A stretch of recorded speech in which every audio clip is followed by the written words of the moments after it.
Thank you all for coming out, and such a great full house. I think it's almost as many people as we had for the Dope Sick premiere here, which was just a wonderful moment for me. Just about everyone here was an extra in the show, and I just wonder right now, do we have any extras from the show here? You get one? Okay, not as many. But it is a really important issue, and before I start to talk about my new book, which is about solutions to the opioid crisis, I want to just give a nod to what Dwayne and Luann have done in just 16 months. I can hardly believe all that they have created. In the beginning, Dwayne lives in Bogota, didn't have broadband at home. He was literally filing and editing stories from a lawn chair outside the Fincastle Library. I mean, this is the most dedicated team. Just this week, they announced that one of my former editors, Megan Schnabel, who was one of their first reporters, is going to be the managing editor, and they're just growing so good, and what they're doing is so important. All four of my books have grown out of topics that I initially wrote about for the Roanoke Times, where I worked for 25 years. And Dope Sick was my third book. It came out in 2018, and just to set the stage for what I'm going to be talking about tonight, when I first started going out and talking about the opioid crisis was 2018, and I would begin by saying, I'm sorry for your loss. I know there are people in the room who have lost folks. I would say last year we lost 72,000 people to this, and that's an undercount. Doesn't count hepatitis C, HIV, endocarditis, all the addiction adjacent things. And it doesn't count all the friends and families. So it's tragedy for so many people. Now I say, last year, just 4 years later, we lost 108,000 people to drug overdose. And every one of them still a tragedy. The big picture as I see it, and really hasn't changed that much since I first started reporting it, although, as Luann said, it is easier to get people to go on the record because so many people have experienced it. But the opioid crisis is really festering and growing still. The numbers are going up every time they count them. And I think of it as the scourge that takes advantage of long-standing fissures in American society. Of the difference between treating a person with an SUD or a substance use disorder as a person with a disease that's treatable, or treating them like a criminal and a moral failure. So I'll talk a little bit about Dope Sick first. I'll give you one slide of numbers, and Caleb, if you wouldn't mind putting that next slide on. I told you we had a record 108,000 dead in the last year. When I first wrote the proposal for this book, it was 2015, and I suggested, based on the research, that the opioid epidemic was predicted to peak in 2018, and it hasn't. It has just gotten worse. In Virginia, in 2020, we had a 33% increase in overdose deaths. We lose 4 people a day to this. I'm sure that's an undercount in Virginia. And 3/4 of the deaths are fentanyl related. Drug overdose is the leading cause of unnatural death in Virginia since 2013.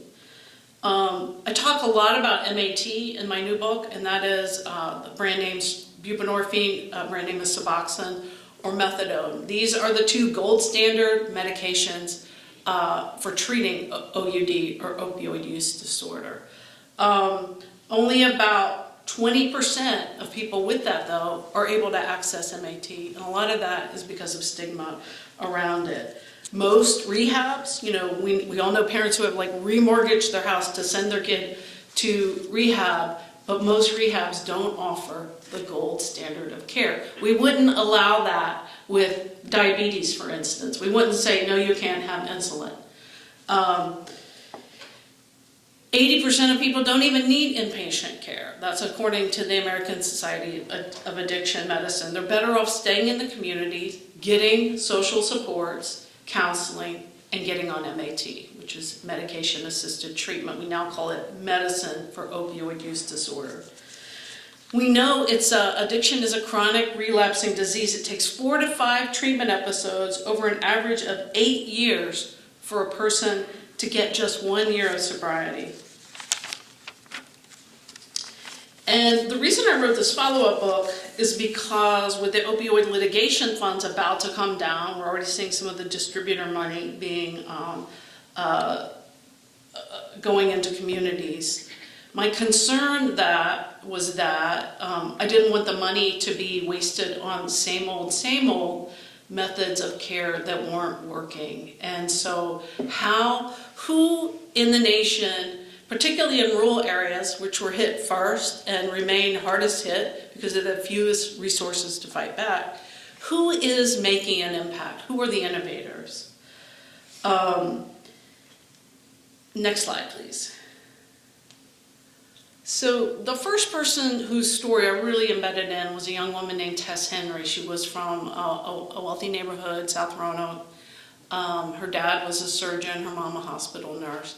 And when I met her in late 2015, she described how she'd been overprescribed at an urgent care center. 2 30-day opioids for a case of bronchitis. Yeah. And I said, well, how did you know you were addicted? At the end of the 30 days, she couldn't get any more, and she put her symptoms into Google, and she said, holy crap, I'm addicted.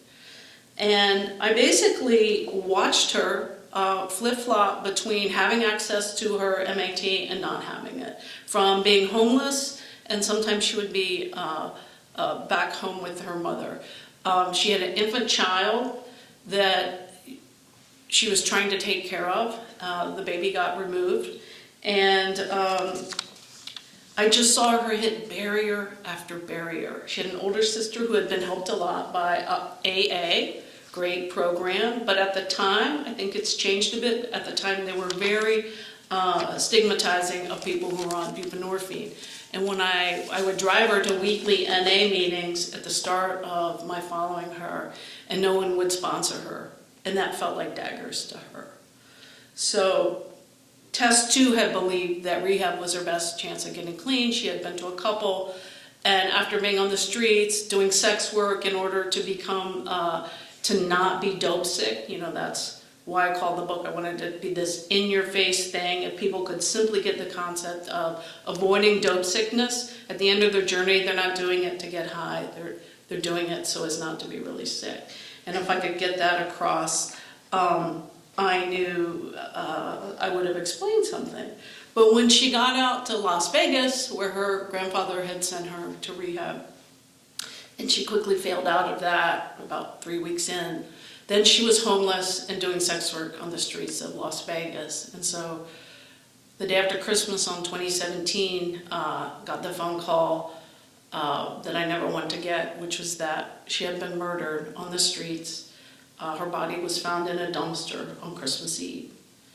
And she wanted, I just want you to know, she wanted so much to get better, to get home to her son, Ronan. Next slide. She would periodically, when she would come home before the rehab, she would check herself into Roanoke Memorial. That's with an abscess bandage on her arm. That Christmas, or that was actually Thanksgiving of 2016, she had prepared the whole extended family's Thanksgiving. She had that abscess thing on her arm. Not one person thanked her for the meal except for her mother. And then she went back on the streets the next day. Next slide. Her mother, Pat, is a nurse at Lewis Gale, is now raising her son, Ronan. He's a couple years older than that now. And I was so distraught, not just at her death, but also just at how many senseless barriers she had faced, that I thought, I never want to write about this again. My husband said, you should write a cookbook. But I didn't write a cookbook. I went out talking about the book, and over the course of traveling around the country for a year or two, working on the show, I started hearing about really good things that were happening, and they were happening in rural areas even. And I thought, as this money's coming down, if I can show examples of these really positive, innovative things, that will help the conversation. And Mr. Rogers says, find the heroes, right? And so that's what I did for my own particular form of trauma that I had from, really I've been writing about this since about 2012 when I first wrote about it from the newspaper. Next slide, please. So one of the first things Tess told me, the first time I interviewed her, late 2015, she described how she had been overprescribed on urgent care, and she said, what we need is urgent care for the addicted. Now, she didn't know what that was because she had never had it. I didn't know what it was because I had never seen it. So this is psychiatrist Dr. David Hartman on the right and his wife, psychologist Dr. Sherry Hartman. They run the outpatient clinic that provides buprenorphine and other SUD treatments for Carilion in Roanoke. Now, when Tess was out in the streets, she couldn't get in with them because they had a long waiting list. Carilion has really stepped up in the aftermath. You saw the bandage on Tess's arm. One of the things they would do at the hospital was they would treat her OD or they would treat her abscess, and they would send her home with a Xerox of AA and NA meetings. Nothing about buprenorphine. These two really stepped up and provided leadership. They've massively expanded their capacity. They talked the emergency department. Emergency Department Director John Burton, first time I interviewed him about why don't we do MAT in the ER? He said, that's not within our purview. That's just treating a drug addiction with another drug. I called him back 2 years later, and I had heard he got all of his docs waivered. They were all doing it. They had 24/7 coverage. So if you go there now, they will screen for substance use disorder. They will get you into the Hartman's outpatient program. And maybe even more importantly, they will hook the person up with a peer. And that is a person in recovery. I call the peers my rowdy angels. They are very much the soul of this new book. These are people who are out working with the least of us in tent encampments under bridges, trying to help people. And I said, Dr. Burton, that's amazing. You've gotten, I think he had 30-some people into treatment in the first month alone. He says, I know, it feels like I'm doing mental cartwheels every day. He was so happy, you can hear his voice. I actually recorded it, and it's in a podcast. And the change in the tone, he suddenly went from being very pessimistic to being optimistic. I said, what changed your mind? He said, well, we read your book. And then we looked at the research, and we said, how can we not be doing this? So that's an example of a person with a lot of power, delving into the research, changing his mind, not just changing his mind, but also, he admitted he had been wrong, which takes a lot of courage. And they're going great guns now, and that is definitely an urgent care that might have helped Tess. At the same time, the Community Service Board also had a big waiting list when she was trying to come home and get into treatment. There was a rule for a moment that you couldn't get in their MAT program unless you tried their counseling first and failed. Well, in an era of fentanyl, which is what's killing 3/4 of the folks that die from OUD, failure is death. So we've got to have what, as Tess called it, urgent care. Next slide, please. So we know that change can be really hard, especially change. These are human problems. There isn't a department of human problems at the Clifton Forum Town Office. This requires people getting out of their silos and really working together, particularly criminal justice and healthcare. So this is a badass healthcare innovator that I met a few years back. She's from rural Kentucky. Some of her first memories are of her friends' parents overdosing at birthday parties, right? She gets out of Kentucky, she gets herself educated, she now has a PhD in hospital administration. And when she landed in Batesville, Indiana, a small town, not unlike Clifton Forge, she challenged the CEO of the hospital and the judges to say, hey, the town just voted, the opioid crisis is our most pressing problem. What are we doing for people, particularly when they come out of jail, because that's when they are most likely, 70 times more likely to overdose if they return to use. And they said, well, we have 1 hour of treatment for probationers. And she said, y'all, we got to do better than this. And using research, she designed a program. I followed it for 18 months. I wrote an article for The Atlantic that ran in 2020, following just how she got people to get out of their silos. And it was pretty amazing because the head of probation wasn't so into, like, they called it mamby-pamby jail or coddling inmates, right? Instead of putting somebody back in jail when they return to use, because they haven't been treated while they're in jail, Nikki's folks, these were mostly social workers, psychiatrists. She lured a psychiatrist from Indiana because many rural counties have no psychiatrists. They started enveloping people in care. They had 9 hours of intensive outpatient treatment every week, but it was at night, and they helped you get a job during the day. They got you on MAT if you wanted to be on MAT. They got you signed up for Medicaid. They got everybody in the group was food insecure. They partnered with the food pantry. They partnered with a workforce development. Amazing work. And in 18 months, now this is pre-COVID, things changed in COVID, but in 18 months, in that population, they had 0 overdose deaths. 0. I mean, almost unheard of, right? Next slide, please. So the first time I went, this was a needle exchange in Roanoke run by Virginia Harm Reduction Coalition. The first time I went into there, it was in the old, behind the old Ramada Inn, which has now been torn down on Franklin Road. But I burst into tears. I was like, oh my God, Tess would love this. There were inspirational quotes on the wall. There was a clothes rack in the back. You could get needles, sure, because we know that people who go to needle exchanges are 5 times more likely to eventually enter treatment. But you could also get food, you could get connected to Medicaid, you could get help with housing. And it was just, people brought their dogs. And so that's when I really began to delve into this subject, which is called harm reduction. And so that could be giving somebody fentanyl test strips. It could be giving clean needles. It could also just be giving connections to care. But in the meantime, we know that communities that have needle exchanges, and I know it sounds a little kind of in your face, but what it does is it makes a connection for somebody and they begin to trust, because many of these folks are not in any of our systems of care, save the criminal justice, right? So begin to show them non-judgmental love, if you will, humanity, and things start to get better. I met a guy who ran a needle exchange in Jamestown, New York, and he said he had been a heroin user in New York City in the 90s, and he went into his first needle exchange then, and the person at the front desk said, how can I help you? And he said, I'm hungry. And she gave me a sandwich.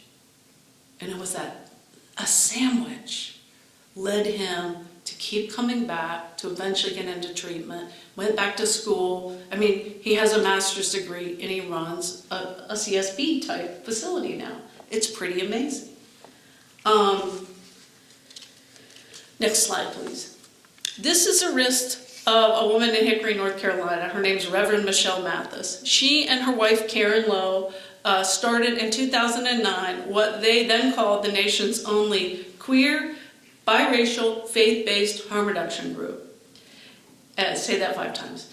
And they started it out of the back of their pickup truck, posing as a food pantry. They actually were delivering food, but they quickly realized, this is 2009, when needle exchange is still illegal in North Carolina, they quickly realized most of the people who came were IV injectors. And so they figured out that if you dump out half of a Nature's Valley granola box, it fits 10 needles really fine. And they put a piece of tape over it so they could tell which boxes they had doctored. And so when North Carolina did pass needle exchange in, I can't remember, it was 16 or 17, they were poised. They now run 3 needle exchanges all over the old furniture belt in North Carolina. And they're connecting people to treatment constantly. They're helping people get jobs, helping with all kinds of needs, including food insecurity. And So they're called Olive Branch Ministries. That is a tattoo that they both have on their arms, and acta non verba, which is Latin, Michelle said, for do shit, don't just talk about it. Next slide, please. So when I first met them, they were on the verge of beginning to offer what they called low barrier MAT. And this is one of their peers. I told you I love the peers. I call them my rowdy angels. This peer, Jessica, on the right. She drives around. She's looking for folks living in situations like this. She's bringing clean needles, bringing food, bringing cat food. There was a cat. One woman had a cat. And when they're ready, she connects them to care. And the woman with the cat in the tent has a house and she's in recovery now. This is a photo I took about a year and a half ago. But when Jess first met Michelle was doing a jail-based education program. She was in shackles. She was in jail. She said, my rap sheet was so long, it cost $10 just to have the whole thing printed out.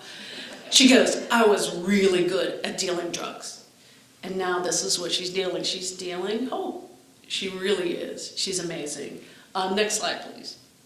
This is Tim Nolan. He's a nurse practitioner who works at a federally qualified health center during the day, and at night he volunteers for Olive Branch. He started out passing out needles in truck stop parking lots, and people would know Tim's going to be there at Tuesday. And then it was just like harm reduction in action. He realized that a lot of folks that were coming to get needles had hepatitis C, or they thought they did. So then how would it be if I bring my testing kit next week? And so then he started doing that. Then he started treating them with donated medicines. And then he started doing low barrier buprenorphine. So my new book, Raising Lazarus, begins with Tim meeting a new patient at a McDonald's parking lot next to a dumpster. He's a new patient. He's come in through the needle exchange. He's meeting Tim there after work. And he shows up. He's late. He's high. It's the height of COVID. He's got a broken face mask. And he's crying. And he says, I'm going to die if I don't get off the needle. And Tim says, let's get you some help. So he's going to call in the discount buprenorphine prescription that he's prearranged through his FQHC. But he wants the guy to know two things, his name's Sammy, before he leaves that day. One, you can get better. Most Americans have written this population off. But as story after story illustrate, people really can get better. They think they can. For the biggest group of substance use disorder folks, 40% say they don't think they can stop using drugs. And so it's largely because they've been stigmatized anytime they've tried. So, one, you can get better. And the second thing he tells them is, don't disappear. And this is really the crux of harm reduction. Even if you relapse and return to use 6 days, still come back to our appointment next week. And if you can't come because your car broke down or whatever happened, text me and I'll come to you. And it's amazing how well this works to get people into systems of care. And the need for it is so great because people have been so demoralized in their use. Next slide, please. So Tim said at one point, he goes, you got to come down to the clinic where I work. This is another peer, another rowdy angel, Nicole. And he said, you just got to stand and watch her for a morning. So I did that. That's my notebook in the picture. I just sat there and I watched how she treated people. She is a peer recovery specialist. Normally that person would be in a back room waiting to do counseling with people or help them access services. She chooses to be at the front desk. And this is something I always say to providers. That person at your front desk is the most important person. And what she says is, hi, how can I help you? And so I watched. I'm not going to read it to you because I know I got to wrap up here in a bit, but I watched her just envelop people who would come in and would be just so, hangdog. And, one was living in a tent and she had borrowed a car to get there. And she's now clean. This strategy works. But I think because we're so scared of the heroin epidemic and we think we've been acculturated through decades of drug war thinking and drug war policies to think these people are just bad But you know what? They're just people. Some of them do bad things, some of them don't. They're people, many of whom, just like Tess, were initially addicted through no fault of their own, many of them. Next slide, please. So I want to talk about this program, and I found out the coolest thing tonight downstairs. I met a deputy, there he is. I was like, you guys doing MAT in your jail? He goes, yeah, of course we are. We've been doing MAT in the jail since 2020. I was like, what? This is super cutting edge. They're doing it right here. So this is an example I got of Fairfax. One of the themes of my book is women get shit done, right? So the mothers of the dead, the sisters of the dead. This is Ginny Levitt on the right, lost her brother Christopher back in 2013. Started a harm reduction group in Northern Virginia, paired up with the sheriff, Stacy Kincaid, and now they're doing MAT in the jail.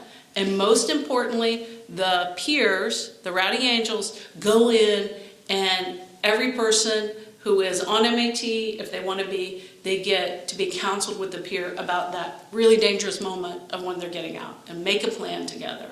And on the day they get out, one of Ginny's peers picks them up and takes them to their next stage, which they have prearranged together. It's pretty amazing. But guess what? A lot of the deputies didn't want to do it. They said, we're going to give them MAT. A lot of them are in here for illegally selling MAT on the black market. We're going to give them that? And the sheriff said, that's what we're going to do, because that's what the research says. And they brought consultants in, and some of them still didn't want to do it. And she had to fire them. That is courage. That's an elected position. The county sheriff is the highest elected law enforcement person in the nation, and they wield a lot of power. So kudos to you guys for getting that through, because that is really a game changer in so many communities. Okay, last slide, I think. Yeah. So I always like to close just by saying the sheriffs learn better from other sheriffs. The ED directors, like Dr. Burton, he's now teaching other ED directors. I'm sure you'll be training other jailers how to change this. And if you know people who are still putting up barriers to care, if a judge doesn't want to allow MAT in their drug court, if an ED that you know doesn't want to do MAT in the ED, it's gotten easier now because Congress passed the MAT Act in December, so now doctors don't have to go through this special waiver to be able to prescribe, and it should really help with this issue, because I'm still shocked by this statistic, but we have an 87% treatment gap in the country. That means in the past year, only 13% have been able to get evidence-based care. I mean, that's appalling. If we had a 13%, that's a big F. So, but what I've noticed is that change happens when people get out of their silos and they start talking to each other, right? And helping each other figure out ways to scale around these barriers that they didn't put up, that have been put up for years, but we've got to start taking these barriers down. I'll close by saying why I titled the book Raising Lazarus. Someone asked if it was a reference to Narcan, which is the overdose, antidote reversal drug. And absolutely, Narcan is essential. I'm so glad you guys are doing the Narcan training downstairs. And by the way, you can get Narcan free at your health department. I'm not sure if they're still going to be there when we're finished. But I got the phrase raising Lazarus when I went to a meeting that Michelle Mathis of the Acta Non Verba Tattoo was called in to help Mount Airy, North Carolina. This was a few years ago. It had the second highest overdose rate in the nation. And you might know that Mount Airy, North Carolina is the home of Mayberry, right? So they're Andy Griffiths is on the water tower, right? They are serious about their wholesome image. Nobody really wanted to deal with it. And so the first meeting, Michelle was brought in as an expert by the opioid response director to just sort of coach. And then this community meeting, and people are going to start pitching in, and church volunteers are going to drive people to MAT treatment because a lot of people live out in the country and didn't have a ride. And someone said, I think when they overdose, we should let them die and take their organs. And Michelle, who's a minister, stood up and said, y'all, do you know that song, They Will Know We Are Christians by Our Love? I am not feeling the love in this room. And so what she does to try to get Christians to check their blind spots about this, because again, we've all been acculturated in drug war thinking, is she tells the story of Lazarus. And you know, Lazarus was dead, Jesus was 4 days late coming to help his friend. First they wept, right? And then Jesus performed the miracle. He raised Lazarus from the dead. But then he said to the disciples, roll the stone. You've got to roll the stone so Lazarus can come out. And I have a chapter called Stone Rollers. I think we all ought to want to be stone rollers in this. And then Jesus said, bring Lazarus out, unbind him, remove his burial cloths. And what Michelle would then say, if she was here, she would say, it's not the sexiest work. It can be really intense. You might get a little something on you. It's really hard. Really hard.